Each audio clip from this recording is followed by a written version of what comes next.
Hello, everyone. Welcome to today's broadcast of the Prism 4 School of Small Business. You are speaking all things small business with me, Salome Chung, CEO of Prism 4 Enterprises. And today I'm going to be addressing the topic of cybersecurity. And the statistics are pretty scary. A 10.5 trillion annual loss worldwide to cybersecurity by 2025. And apparently 40%, 43% actually of attacks on small business by cyber bullies, cybercrime people. So they tend to want to attack small business typically. And only 14% of small businesses are prepared to defend themselves from cyber crimes. Unbelievable statistic that 1.7 million a minute is what businesses lose to cyber crimes. So this, needless to say, it's a very important thing to address as far as businesses or anyone when it comes to protecting your data, your business, from going under because of the attacks from cyber crimes.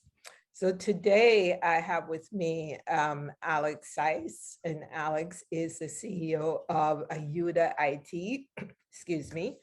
And Alex, please introduce yourself. Welcome to the broadcast. Thank you, Salome. Good afternoon, everybody. I'm super excited to be in your podcast. I know you have your followers, and this is such an important topic, as you mentioned. Cybersecurity is by far today's top problem in the world of IT, and addressing it is definitely it's everybody's job. And I'm glad to be able to be here with you and talk to your audience and talk to you, and hopefully give everybody some tips and tools and information that they can use and protect themselves and be more informed, if you will.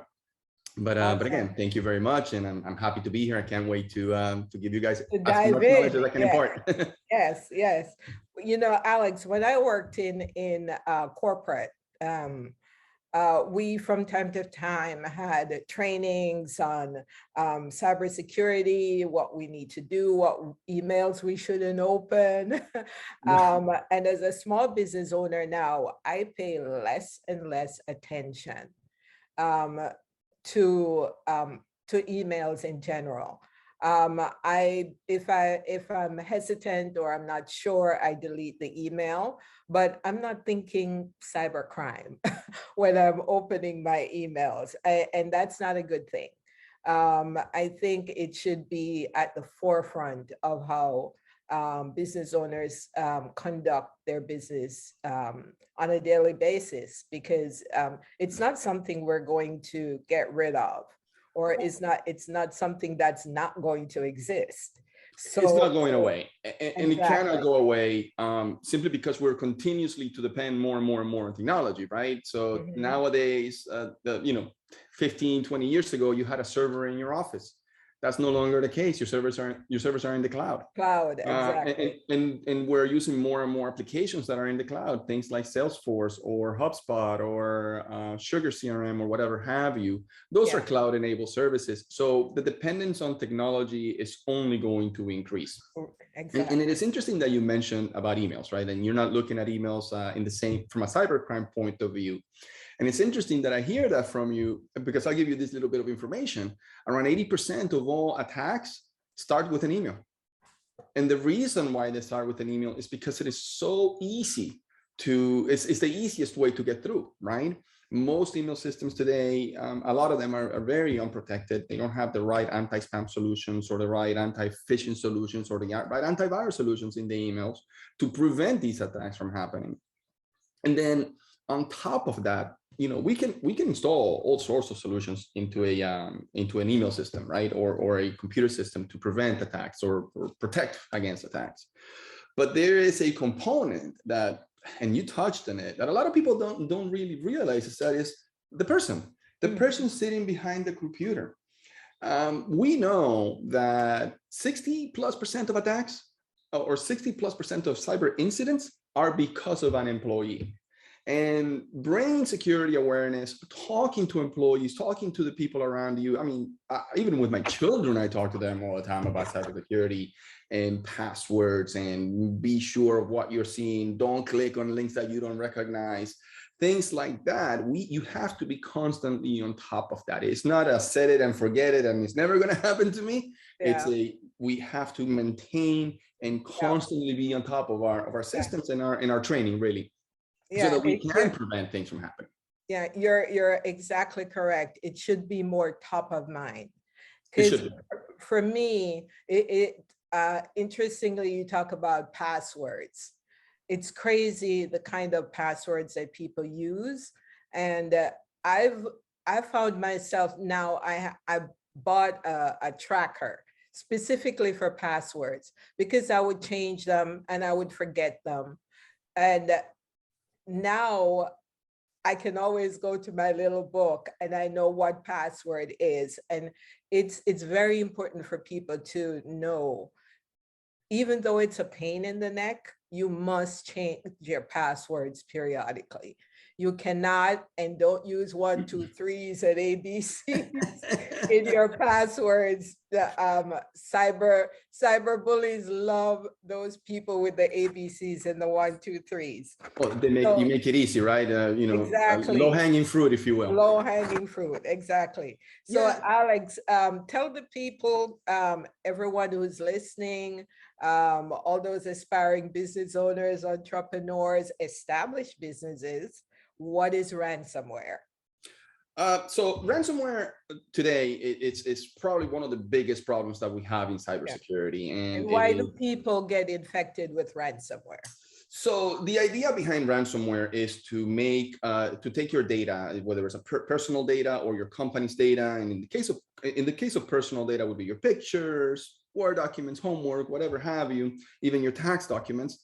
In the case of a business, it's accounting systems and contracts and protected information that you have from your clients. If you're a healthcare, for example, with patient health information, EPHI, you need to make sure you protect that, right?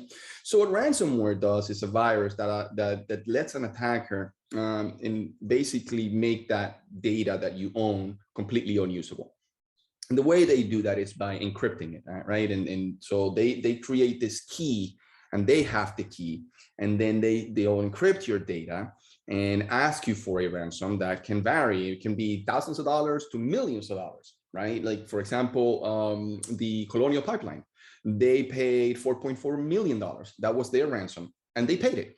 I know other players other companies that have paid their ransom, and they still haven't been able to go back to business. Most recently was Lincoln College in Illinois. After 150 some years of providing school for underprivileged people in the Black and Latino communities, they had to close their doors because they did not have the cybersecurity in place to protect them. They got hit with ransomware and they couldn't enroll anybody, and they had to shut their doors. It's a big problem. So Alex, it's kind of like when it's kind of like virtually kidnapping a company. It is exactly. Say, now I own your company and you have to pay me to get it back. Correct. That is correct. And a lot of times it's actually, it's extortion even, right? Because one of the things they'll do, for instance, they'll say things like, we have your data. Not only have we encrypted your data, but we've captured all of your data. And if you don't pay the ransom that I am asking for, I'm going to release your data into the wild. And that data could be, like I said earlier, it could be, if you're a healthcare provider, patient information. It could be if you credit card information, if you accept credit cards in your business. It could trade be secrets. Trade secrets. I know you had Susan about a week or so ago in your show, and you guys talked about patents and trademarks and things like that. That's data that should be protected, and you don't want that out there on the internet or on the world for the world to see. It is proprietary, it is confidential, and it should be protected. But yeah, basically, that's what they do. Can you imagine? And we've had whispers of certain sectors of the government being hacked. Can you imagine a hack at the USPTO where people's intellectual property is just out there on the World Wide Web for everyone to see. It's a scary thought. It's a scary thought. And it's not just that. It could be, it doesn't even have to be that big, the USPTO. It's a huge organization. It could be your local government could be attacked. And I know this happened about a year ago or 1 or 2 years ago, if memory serves me right, in Florida. A government was attacked, a municipal government was attacked, and their 911 services were disrupted. 911 services, that's life or death in a lot of cases, if not all. So it's not just data, it's not just my company, it's everybody. It affects every single person out there in one way or another. And you know, like I said, and if it's a healthcare company, like a VA, for example, with records, medical records and Medicare, Social Security numbers, Medicare information. I mean, there's so much, and we live in South Florida. You know how many medical centers are here. There's a dime a dozen. There's a million of them, and you know, they all have very sensitive information that they safeguard, that they have to safeguard.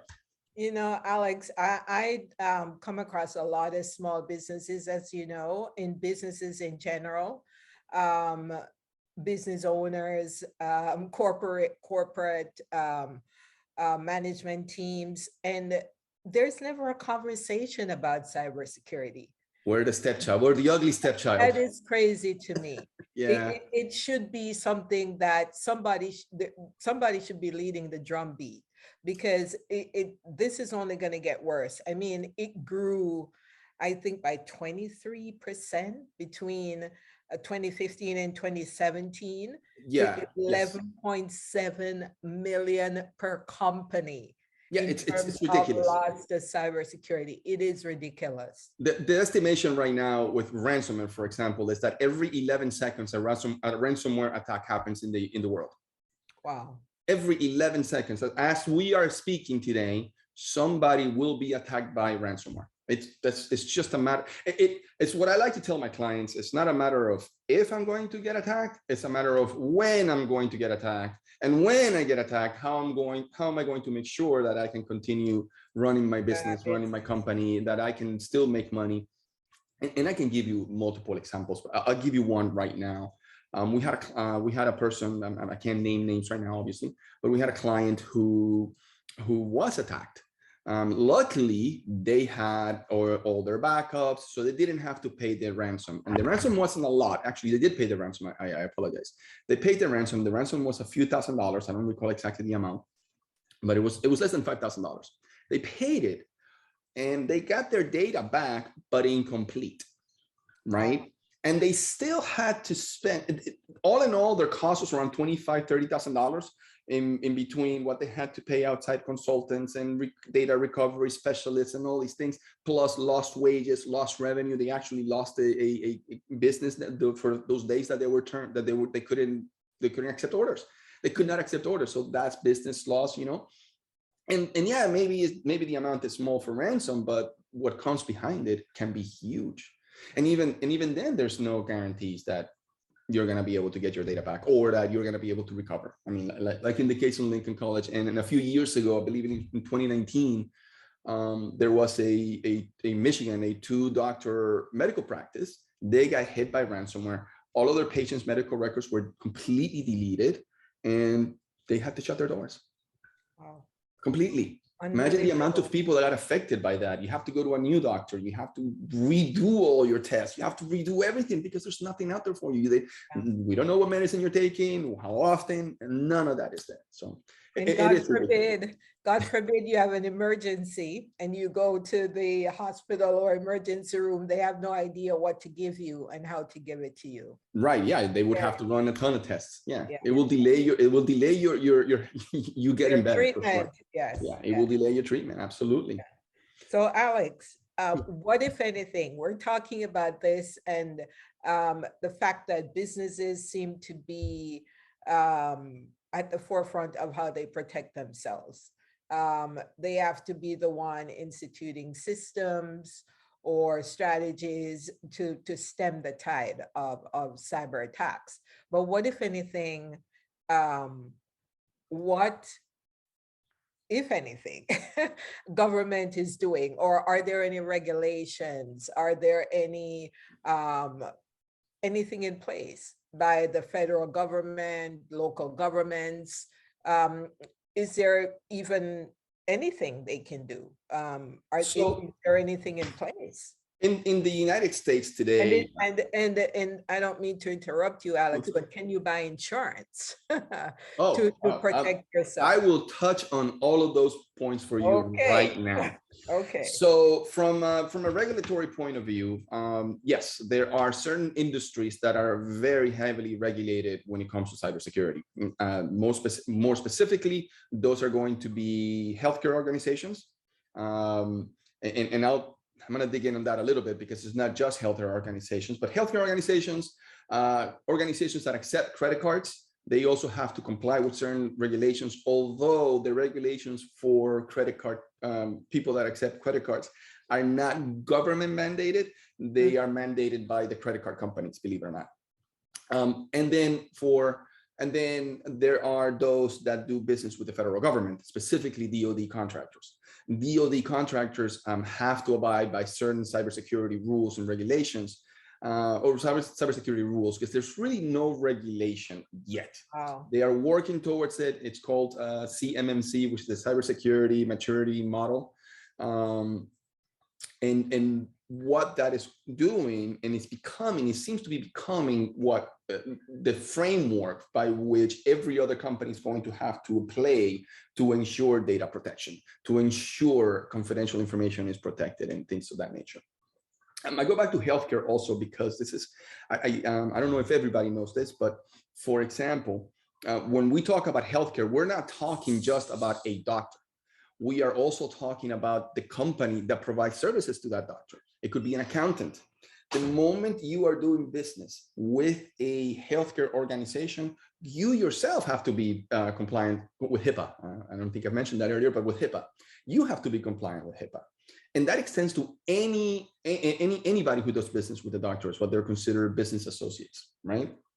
On the credit card front is the PCI compliance, is ensuring that credit cards are stored properly, that people have the right, that whoever needs access has access, etc. And CMMC is just taking all of these things and making them even a bigger piece of the pie, if you will, from a regulatory point of view. We do know that there are some laws in certain states. That's another issue, that every state has their own little laws and idiosyncrasies and things like that. So for example, New York and California have some of the most restrictive privacy laws in the country. And they quickly become a model for the rest of the country. In the state of Florida, for instance, there are no mandates or guidelines that I know of, at least, that require a business to have certain cybersecurity protections. What they do have is in Florida statutes, it does state that if your company is exposed and the data from your clients is exposed, and it is more than 500 records, you need to report it to the state. You need to tell the state, this happened, this many people got impacted. You need to provide credit monitoring services. You need to do a lot of damage control. Reputation suffers tremendously when nobody wants to get their records exposed, right? We all remember Experian. Experian got hacked, and everybody was like, whoa. Up until very recently, they were paying for credit monitoring, and that's something that can be very, very expensive for a small business. So it is important to do everything you can to protect your clients, your data, etc. Yeah. In the case of Experian, it's amazing. Even I'm guilty myself. That would be something you would think people would be running to get their credit reports to see, hey, what do I need to do? All this stuff on my credit report is not me, or something of that nature. But I come back to the point again where people just does not give enough importance to the idea of cybersecurity and its impact. What advice would you give business owners? Give me maybe the top two to Oh, I business can't just give you owners. top two. I can't do top two. I'm sorry. I'm sorry. That's Well, not enough. give me the most I'll give important. you top three. Give me top three. Okay. Okay. Advice you would give to businesses and entrepreneurs in particular. Fair enough. So there are a lot of things that you can do to protect yourself and protect your company and your business and your livelihood from a cyber attack. Number one is it's going to be, as I talked about it earlier, it's awareness training. Make sure that that cybersecurity is top of mind. Bring it to the top of mind, not only of yourself, but your employees as well. One of the things that we do with our clients, for example, is we have training that happens weekly, and we'll send little tests and make sure that we are engaging people so that we know that an employee is going to capture. Remember that the last line of defense is the employee is going to capture the issue before it becomes a bigger problem. So that's one. Number two, email. As I said earlier, 80% of all attacks are happening through email. That's because phishing is so easy to do. It's ridiculously simple to do social engineering against a company. But there are things you can look at. For example, you can look at who the sender is. It may say Salon Michon and then has the actual email address of John Doe at AOL123.com or whatever have you. There's a discrepancy there, right? So looking at that. Things like attachments. If you do not know the attachment, don't open it, don't click it. Just very recently, Microsoft released a 0-day vulnerability where through a Word document, a system can be infected. And there is no solution for it right now. I mean, there's a workaround, but it's not a permanent workaround, number one. And number two, Microsoft hasn't patched that yet. They're working on it. There will be a patch. But in the meantime, you have to be very, very aware of what's happening. And then last and absolutely not least is backups. I mean, I cannot stress enough how important backups are. And it is important to know, and because a lot of people don't realize this, that when you put your data in systems like Google Drive or OneDrive or any of the Box or even Dropbox to a certain degree, they are not actually 100% giving you data backups. Specifically OneDrive and Google Drive. They don't back up your data at all. So that data needs to be backed up. And understand that a ransomware attack can extend to cloud systems. As long as that data is available in any shape or form in the computer that is infected, it will be encrypted and it will be rendered unusable. And the only thing that you can do is to have very good backups and test those backups. So we urge all of our, especially now we are in hurricane season, right? And this is coming from Hurricane 101. You have backups, test them, test your procedures. What happens if we get hacked? Who knows what to do? It could be a very simple exercise. It doesn't have to be convoluted. You can start small. You can say, okay, we got hacked. Now what do we do? What is our plan? How are we going to respond to these types of issues? And those are the top three. I mean, like I said, there's so many more, but top three. We talked about passwords. I'll slide that in there. We talked about passwords. Using multi-factor authentication reduces the attacks by around 50%. I cannot stress enough. I mean, I have multi-factor authentication on all of my bank accounts. Don't reuse passwords. Use a password manager, just like you are using a password manager, Salome. Just make sure that we know that on average, the average person will reuse their passwords in 4 different websites. So if one is compromised, the other 3 will be as well. Done. They're done. Done. But if you have multi-factor authentication, at the very minimum, look, you're preventing that login from happening, right? So those are the strategies. So those are the simple strategies really that you can use to really limit the impact. And just be prepared. You have to be prepared. You have to be ready. Just like you get ready for a hurricane, you get ready for a power outage, you need to get ready for cyber attacks. So you have to prepare and you have to be aware. That I think that's correct. The one thing. Awareness and preparedness, absolutely. Yes. Alex, are you saying that even when your information is in the cloud, it's not safe there either? Information is not safe anywhere. Anywhere. Okay. It's really not. But what I'm saying is, when it comes to things like Google Drive, for example, or Microsoft OneDrive, understand that what Google Drive does and what Microsoft do, what they both do is they sell you for the access to the servers where you're going to put your data. And they give you some protections in there, not, it's not that they don't give you any protection. There are some protections, but typically they all last about 30 days worth of data backup. So for example, with OneDrive, if you delete a file today, you have until June 30th to recover it. If on June 30th you forgot for whatever reason, July 1st comes around, that file's gone. So, but you need to have backups to your backups, and it is a strategy of preparedness. It is a strategy of looking at every possible scenario and seeing how we can mitigate that. Awesome. Alex, I want you to address the topic of insurance, but first, I want to make a comment about being aware and be prepared. I can't tell you how many emails I get from things about things and people that makes no sense.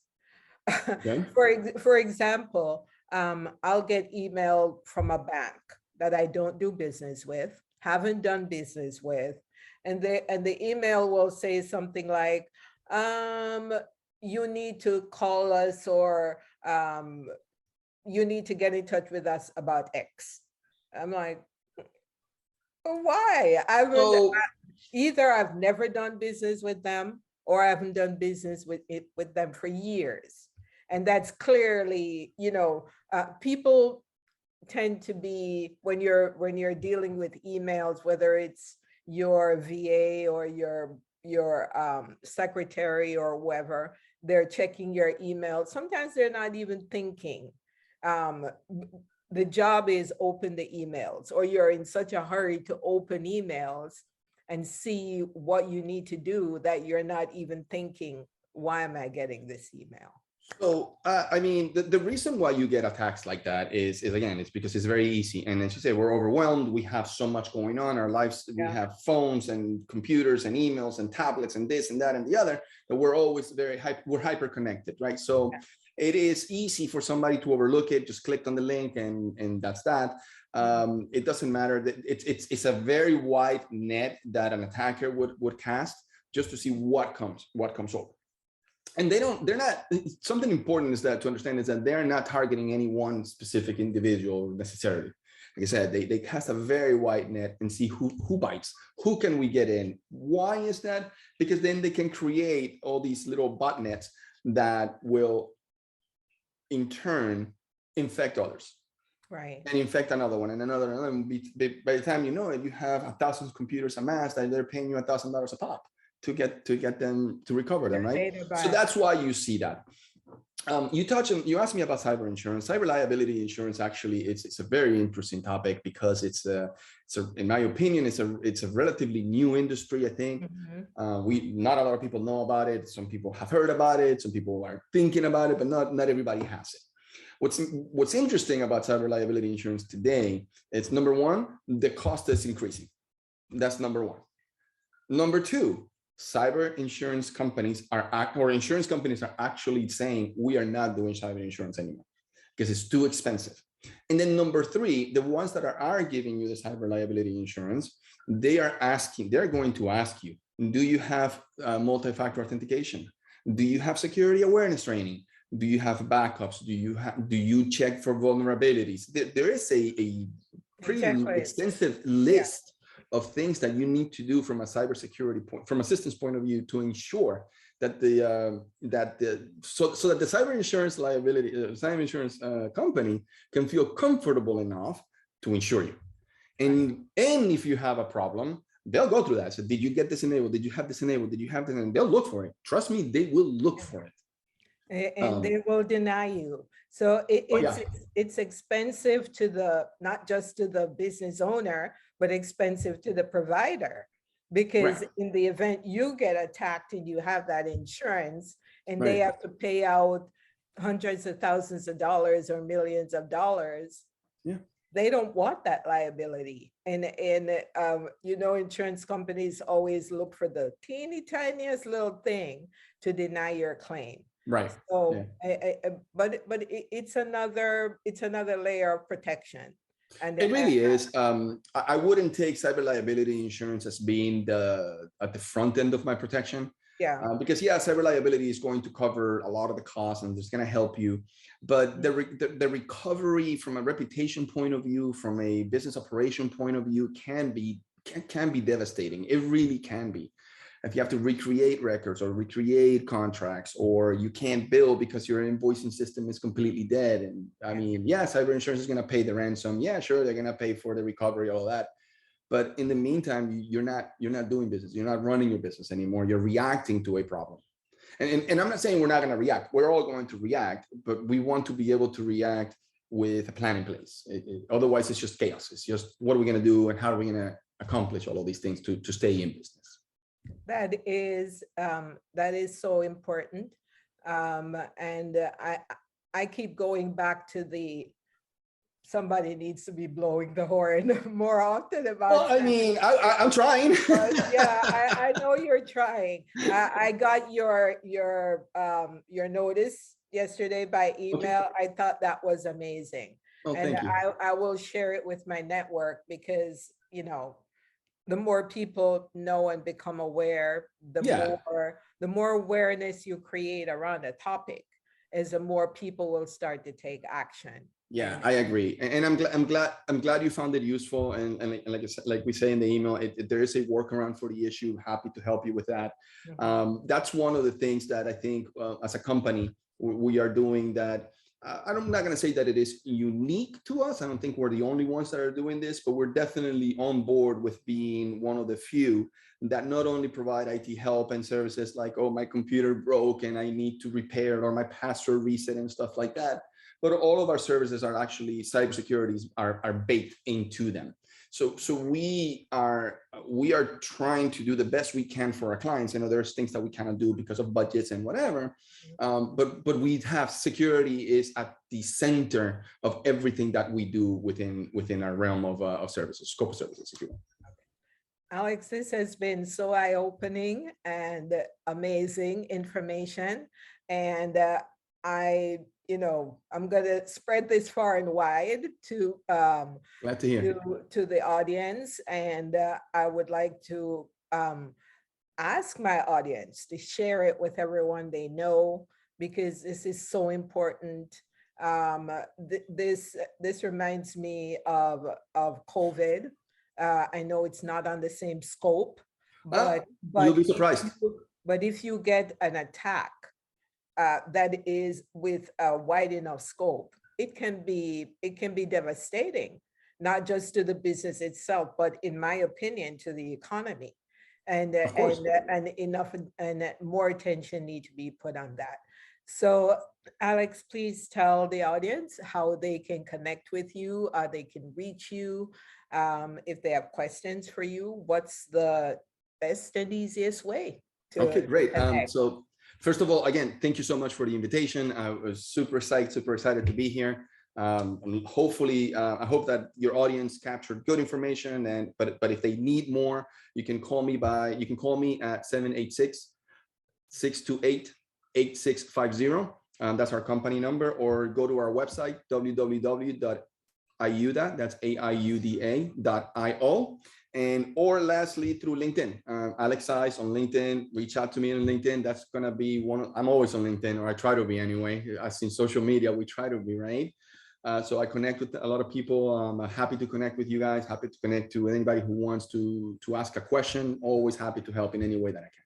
At the end of the day, that is in our name, right? Help, Aiuda. Exactly. Thank you so much, Alex, for being here today. And I want to thank my audience for tuning in to this broadcast of the Prism Force School of Business.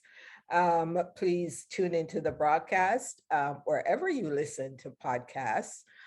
Please also find us on YouTube. We are the Prism Force School of Small Business. Please subscribe to the channel and like this video and share it with your network. So until we see you again next Wednesday, 7 p.m. Eastern, thank you again for tuning in and have a wonderful rest of your week. Goodbye. Thank you.